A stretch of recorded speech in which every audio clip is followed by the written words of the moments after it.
The affirmative team argues that the most pressing issue of our time is poverty reduction and thus, that should be the primary focus of government funding. The negative team, on the other hand, believes that the intersectionality of various social issues must be considered when deciding on government policies and funding. Let me first address the affirmative's argument for relative urgency. The affirmative team's arguments are based on the assumption that poverty reduction and climate change are two separate and distinct issues, but this is not the case. Climate change will only exacerbate poverty, as it will lead to food and water scarcity, displacement, and economic disruption. Therefore, it is imperative to consider the intersectionality of poverty and climate change in funding decisions. The negative team believes that funding policies must take into account not only the urgency of an issue, but also the long-term effects it will have on the marginalized communities.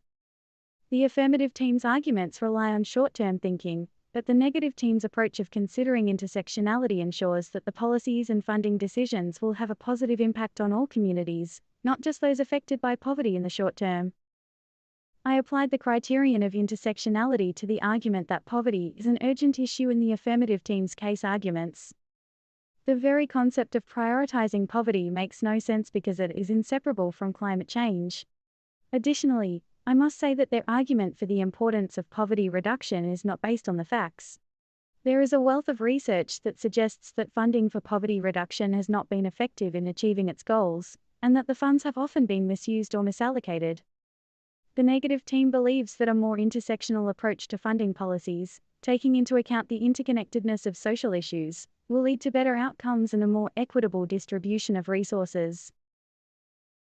Now, let's turn to the affirmative's defense of Bjorn Lomborg. The affirmative seems to believe that Bjorn's expertise in economics justifies using his writings in this round. But it is his understanding of climate change, not economics, that disqualifies him. Bjorn Lomborg's views on climate change are highly disputed and have been criticized by many leading environmental organizations and climate scientists.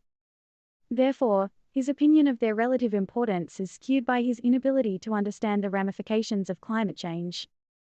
He doesn't compare the real impacts of poverty with the real impacts of climate change, he compares them to the diluted caricature of what he thinks are the impacts of climate change. In light of this, it is unreasonable to rely on Bjorn's views as the sole criterion for deciding which policies to fund. In the previous rounds of debate, the negative team introduced the microloan example as a way to demonstrate the intersectionality of the two issues at hand, poverty reduction and combating climate change. By showing how microloans can address both issues at once, the negative team is supporting the idea that intersectionality should be the criterion for deciding on funding priorities. The affirmative responded by claiming that microloans provide no direction when it comes to funding decisions of government programs. I disagree.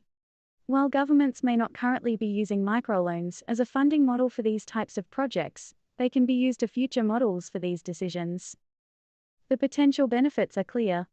By providing small loans to entrepreneurs and small business owners, governments can support economic growth, reduce poverty, and promote sustainable development. In terms of poverty reduction, microloans can empower individuals to become self-sufficient and financially stable.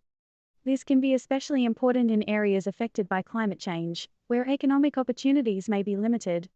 By providing small loans, microfinance institutions can help individuals start or expand businesses, which can create jobs, increase income, and improve the overall quality of life for those in poverty. In terms of combating climate change, microloans can help fund projects that promote sustainable development. For example, microloans could be used to finance the purchase of renewable energy systems such as solar panels, or to support the development of sustainable agriculture practices. These types of projects not only reduce greenhouse gas emissions, but also help to increase food security, improve livelihoods, and create jobs. Finally, I would like to provide some voters that explain why the negative is winning this debate. First, the negative's use of intersectionality as a criterion recognizes the interconnectedness of social justice issues and the importance of addressing them all. Second, the negative stance acknowledges the scientific consensus on the urgency of addressing climate change, and recognizes its impact on poverty. And third, the negative provides a viable alternative model for funding essential government policies. In conclusion, the negative's position offers a more comprehensive and equitable approach to addressing both poverty reduction and combating climate change. I ask that you reject the affirmative argument